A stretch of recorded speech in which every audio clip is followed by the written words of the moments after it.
ലോകമെങ്ങും ആദരിക്കുന്ന ആർദ്രതയുടെയും മനുഷ്യപ്പറ്റിൻ്റെയും പ്രവാചകനായ മാർപ്പാപ്പ കാലയവനികയിലേക്ക് മറയുമ്പോൾ ഗസയ്ക്കും ഫലസ്തീനും അത് തീരാനഷ്ടമാണ്. അവരെ എന്നും ഹൃദയത്തോട് ചേർത്ത ലോക നേതാവാണ് വിട പറയുന്നത്. ഗസയിലേക്ക് ദിവസവും വന്നുകൊണ്ടിരുന്ന ഫോൺ കോൾ കൂടിയാണ് അവിടെ മുറിയുന്നത്. ഗസയിലെ ഒരേ ഒരു കത്തോലിക്ക ദേവാലയമാണ് ഹോളി ഫാമിലി ചർച്ച്. ഗസയെ ആക്രമിക്കുമ്പോൾ ആ ദേവാലയത്തെയും അതിന് ചുറ്റിപ്പറ്റി കഴിയുന്ന ക്രിസ്ത്യൻ സമൂഹത്തെയും ഇസ്രായേൽ വെറുതെ വിട്ടിരുന്നില്ല. പള്ളിയിൽ അഭയം തേടി വിശ്വാസികളെയും വൈദികരെയും തേടി മിക്ക ദിവസങ്ങളിലും പാപ്പയുടെ വിളിയെത്താറുണ്ടായിരുന്നു. അവരെ ആശ്വസിപ്പിക്കുകയും ആത്മവിശ്വാസവും ഊർജവും പകരുകയും ചെയ്തു അദ്ദേഹം. രോഗശയ്യയിൽ അതിഗുരുതരാവസ്ഥയിൽ കഴിഞ്ഞപ്പോഴും മാർപ്പാപ്പ ആ പതിവ് തെറ്റിച്ചില്ല.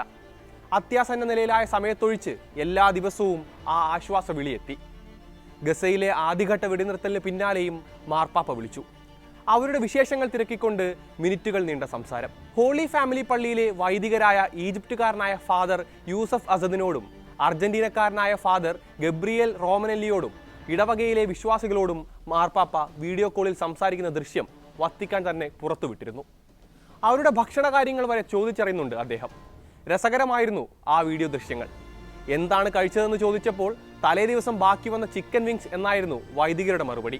ഇവിടെയും ചിക്കൻ തന്നെയാണെന്ന് മാർപ്പാപ്പ ചിരിച്ചുകൊണ്ട് മറുപടി നൽകി. വീഡിയോ കോളിൽ ഏതാനും കുഞ്ഞുങ്ങൾ തല കാണിച്ചപ്പോൾ അസ്സലാമു അലൈക്കും എന്ന് അറബിയിലായിരുന്നു മാർപ്പാപ്പ അവരെ അഭിവാദ്യം ചെയ്തത്. കുട്ടികളെ കണ്ടതോടെ അദ്ദേഹത്തിന്റെ മട്ടും ഭാവവും മാറി. അതുവരെയും അല്പം ഗൗരവത്തിൽ സംസാരിച്ചു കൊണ്ടിരുന്ന പാപ്പ പിന്നീട് അങ്ങോട്ട് കളിയും ചിരിയുമായി. കൈവീശി കാണിച്ച് കുട്ടികളെ കൊഞ്ചിക്കുകയും കളിപ്പിക്കുകയും ചെയ്തു. ഇതിനിടെ വിശ്വാസികൾ താങ്കളുടെ പ്രാർത്ഥന ആഗ്രഹിക്കുന്നുണ്ടെന്നും എല്ലാവരും മാർപ്പാപ്പയ്ക്ക് വേണ്ടി പ്രാർത്ഥിക്കുന്നുണ്ടെന്നും സൂചിപ്പിച്ചു വൈദികർ. സ്വതസിദ്ധമായ ശൈലിയിൽ നർമ്മം കലർത്തിയായിരുന്നു പാപ്പയുടെ പ്രതികരണം. എനിക്ക് വേണ്ടി പ്രാർത്ഥിച്ചോളൂ, പക്ഷേ എനിക്കെതിരെ പ്രാർത്ഥിക്കരുതെന്നായിരുന്നു പാപ്പ പറഞ്ഞത്. 2024 ജൂലൈ 7 ഹോളി ഫാമിലി ചർച്ചിലും ഇസ്രായേൽ ബോംബിട്ടിരുന്നു. ആക്രമണത്തിൽ പള്ളിയോട് ചേർന്നുള്ള സ്കൂൾ തകർന്നു. 4 പേർ കൊല്ലപ്പെടുകയും ചെയ്തു.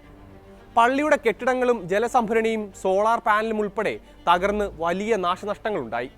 പ്രായമായവരും സ്ത്രീകളും ഉൾപ്പെടെ നിരവധി പേർക്ക് പരിക്കേൽക്കുകയും ചെയ്തു. ഗസയിലെ മറ്റു പ്രദേശങ്ങളിൽ നിന്ന് ആക്രമണം ഭയന്ന് രക്ഷ തേടിയെത്തിയ ക്രിസ്ത്യാനികൾ ആക്രമണം സമയത്ത് പള്ളിയിലും സ്കൂളിലും ഉണ്ടായിരുന്നു. സംഭവത്തിനെതിരെ അന്താരാഷ്ട്ര തലത്തിൽ വലിയ പ്രതിഷേധമുയർന്നു. ഫ്രാൻസിസ് മാർപ്പാപ്പ തന്നെ ആക്രമണത്തെ ശക്തമായ ഭാഷയിൽ അപലപിച്ചു. ഇസ്രായേൽ കൂട്ടക്കുരുതി തുടർന്ന കഴിഞ്ഞ 15 മാസവും ഹോളി ഫാമിലി ഇടവകയിലേക്ക് പോപ്പിന്റെ വിളി എത്താത്ത ഒരു ദിവസവും ഉണ്ടായിട്ടില്ല എന്നാണ് വത്തിക്കാൻ ന്യൂസ് റിപ്പോർട്ട് ചെയ്യുന്നത്.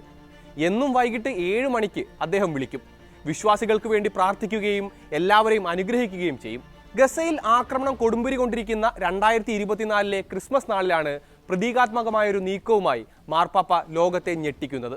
എല്ലാ വർഷവും യേശുവിന്റെ ജന്മവാർഷിക ദിനത്തിൽ വത്തിക്കാനിൽ നടക്കുന്ന വിശേഷപ്പെട്ടൊരു ചടങ്ങായിരുന്നു അത്. ഫലസ്തീൻ വിമോചന പോരാട്ടത്തിന്റെ പ്രതീകമായി മാറി കഫിയയിൽ കിടത്തിയ കുഞ്ഞു യേശുവിന്റെ രൂപമാണ് അന്ന് പാപ്പ അനാച്ഛാദനം ചെയ്തത്. ഇസ്രായേൽ ആക്രമണങ്ങളെ പലതവണ മാർപ്പാപ്പ പരസ്യമായി വിമർശിച്ചിട്ടുണ്ട്. സാധാരണക്കാരെ ബോംബിട്ട് കൊല്ലുന്നത് ഒരു നിലയ്ക്കും അംഗീകരിക്കാനാകില്ലെന്ന് അദ്ദേഹം അസന്നിഗ്ധമായി പ്രഖ്യാപിച്ചു. ഗസയിലെ സ്ഥിതി അതീവ ഗുരുതരവും ലജ്ജാകരവുമാണ്. അവിടുത്തെ ആശുപത്രികളെല്ലാം തകർക്കപ്പെടുകയാണ്. ഊർജ്ജ ശൃംഖലകളും വിച്ഛേദിക്കപ്പെട്ടിരിക്കുന്നു. കുട്ടികളെ ഇങ്ങനെ കൊടും തണുപ്പിന് വിട്ടുകൊടുത്ത് കൊല്ലാക്കൊല ചെയ്യുന്നത് അംഗീകരിക്കാനാവില്ലെന്നും വ്യക്തമാക്കിയിരുന്നു മാർപ്പാപ്പ. ഹോപ്പ് നെവർ ഡിസപ്പോയിന്റ്സ് എന്ന പുതിയ പുസ്തകത്തിലും ഇസ്രായേൽ ആക്രമണത്തെക്കുറിച്ച് സംസാരിച്ചു അദ്ദേഹം. വംശഹത്യാ സ്വഭാവമുള്ള ആക്രമണമാണ് ഗസയിൽ നടക്കുന്നതെന്നായിരുന്നു ഫ്രാൻസിസ് മാർപ്പാപ്പ വിശേഷിപ്പിച്ചത്. 2 ദിവസം മുൻപ് അഥവാ കഴിഞ്ഞ ഈസ്റ്റർ ദിനത്തിലും ഗസയെക്കുറിച്ച് പറയുന്ന പതിവ് മാർപ്പാപ്പ തെറ്റിച്ചിരുന്നില്ല. വത്തിക്കാനിലെ സെന്റ് പീറ്റേഴ്സ് ബസിലിക്കയുടെ ബാൽക്കണിയിലെത്തി വീൽ ചെയറിലിരുന്ന് വിശ്വാസി ലക്ഷങ്ങളെ അഭിവാദ്യം ചെയ്തു അദ്ദേഹം. അനുഗ്രഹാശിസുകൾ ചൊരിഞ്ഞു. യേശുദേവന്റെ പീഡാനുഭവങ്ങളുടെ ഓർമ്മകൾ തുടിക്കുന്ന ദിനത്തിൽ ഒരു സഹായി പാപ്പയുടെ അനുഗ്രഹ പ്രഭാഷണം വായിച്ചു കേൾപ്പിച്ചു. മനുഷ്യജീവന്റെ വില ഊന്നിപ്പറഞ്ഞ പ്രഭാഷണത്തിൽ ലോകസമാധാനത്തിനായി ആഹ്വാനം ചെയ്ത പ്രസംഗത്തിൽ മാർപ്പാപ്പ അന്നും ഗസയെ മറന്നില്ല. ക്രിസ്ത്യൻ സമൂഹം ഉൾപ്പെടെയുള്ള ഗസക്കാരുടെ പീഡാനുഭവങ്ങളിലേക്ക് ലോക മനസാക്ഷിയുടെ ശ്രദ്ധ ക്ഷണിക്കുകയായിരുന്നു ഫ്രാൻസിസ് മാർപ്പാപ്പ. മരണത്തിനും വിനാശത്തിനുമിടയിലാണ് ആ ജനത കഴിയുന്നത്. അത്യധികം പരിതാപകരമാണ് അവിടുത്തെ മാനസികാവസ്ഥയെന്നും അദ്ദേഹം ചൂണ്ടിക്കാട്ടിയിരുന്നു. അടിയന്തരമായി വെടിനിർത്തൽ പ്രഖ്യാപിക്കാനും പാപ്പ ആഹ്വാനം ചെയ്തു. വെടിനിർത്തൽ പ്രഖ്യാപിക്കാൻ യുദ്ധത്തിൽ പങ്കാളികളാകുന്ന കക്ഷികൾ തയ്യാറാകണം. ബന്ദികളെ മോചിപ്പിക്കണം. സമാധാനപരമായ ഭാവിയെ സ്വപ്നം കാണുന്ന ആ പട്ടിണി കിടക്കുന്ന മനുഷ്യരെ സഹായിക്കാൻ മുന്നിട്ടിറങ്ങണമെന്നും ആഹ്വാനം ചെയ്തിരുന്നു മാർപ്പാപ്പ. ലോകത്തെ ഏറ്റവും വലിയ ക്രൈസ്തവ സഭയുടെ അധിപനായ 100 കോടിയിലേറെ വരുന്ന കത്തോലിക്ക വിശ്വാസികളുടെ ആത്മീയാചാര്യനാണ് ഫ്രാൻസിസ് മാർപ്പാപ്പ. മനുഷ്യപ്പറ്റിന്റെ നിലപാടുകൾ കൊണ്ട് എന്നും ലോകത്തിന്റെ ഹൃദയം കീഴടക്കിയ നേതാവ്. അങ്ങനെ ഒരാൾക്ക് ഗസയിലെ കുഞ്ഞുങ്ങളെയും സ്ത്രീകളെയും മരിച്ചു വീഴുന്ന നിരപരാധികളായ മനുഷ്യരെയും മറക്കാൻ കഴിയുമോ? ഇസ്രായേൽ അതിക്രമങ്ങൾക്ക് കൂട്ടുനിൽക്കുകയോ അവയെ സൗകര്യപൂർവ്വം അവഗണിക്കുകയോ ചെയ്യുന്ന ലോക നേതാക്കളെ പോലെ ഒന്നും കണ്ടില്ലെന്ന് നടിച്ച് സുഖമായിരിക്കാമായിരുന്നു അദ്ദേഹത്തിന്. എന്നാൽ ഗസയിലെ ഇസ്രായേൽ നരനായാട്ടിനെ തുടക്കം തൊട്ടേ രൂക്ഷമായ ഭാഷയിൽ എതിർത്തു മാർപ്പാപ്പ. 2023 ഒക്ടോബർ 7 മുതൽ അവസാന നിമിഷം വരെയും അദ്ദേഹം ആ വിമർശനം തുടരുകയും ചെയ്തു.